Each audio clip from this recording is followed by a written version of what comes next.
हरियाणामधला आकडा आपण या ठिकाणी पाहत आहे की 90 पैकी 81 जागांचे कल जे आहेत ते आता हाती आलेले आहेत। फक्त 9 जागांचे कल हाती येणं बाकी आहे। काँग्रेस 51 जागांवर आघाडीवर, भाजप 23, इतर 7 जागांवर सध्या आघाडीवर असल्याचे या ठिकाणी चित्र पाहायला मिळते। तर इकडे जम्मू काश्मीरमध्ये 90 पैकी 72 जागांचे कल जे आहेत ते समोर आलेले आहेत, हाती आलेले आहेत। एनसी आणि काँग्रेस म्हणून 43, भाजप 25, पीडीपी 3 आणि इतर एका जागेवर आघाडीवर।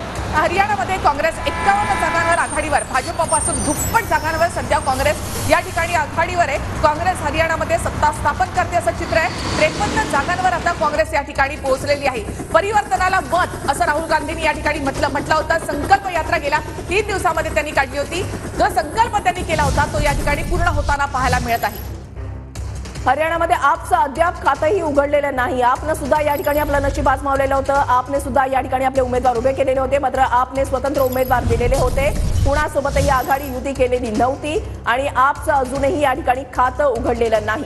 हरियाणामध्ये आपचं अद्याप खातं उघडलेलं नाही। आपने स्वतंत्र उमेदवार दिले होते। पंजाबमधलेच मुद्दे हरियाणामध्ये देखील होते, त्यामुळे आपला मोठी आशा होती, मात्र आपला या ठिकाणी फार कामगिरी करता आलेली नाही। आपने अद्याप या ठिकाणी खातं उघडलेलं नाही, मात्र काँग्रेसची गाडी मात्र या ठिकाणी सुसाट सुटलेली दिसते। 53 जागांवर सध्या काँग्रेस या ठिकाणी आपण जम्मू काश्मीरचा देखील या ठिकाणी कल पाहतोय। एनसी आणि काँग्रेस 43 आणि भाजप या ठिकाणी 25 जागांवर आघाडीवर, पीडीपी 3 जागांवर आणि इतर एका जागेवर। एनसी आणि काँग्रेस यांना बहुमतासाठी 3 जागा अद्यापही दूर आहेत। एनसी आणि काँग्रेस इथे हरियाणामध्ये 53 जागांवर सध्या काँग्रेस आघाडीवर, भाजप 23 जागांवर आघाडीवर। इतर मुद्दे तर होतेच, मात्र हरियाणामधलं जाट, दलित, मुस्लिम हे जे समीकरण होतं ते काँग्रेससाठी या ठिकाणी चाललेलं पाहायला मिळतंय।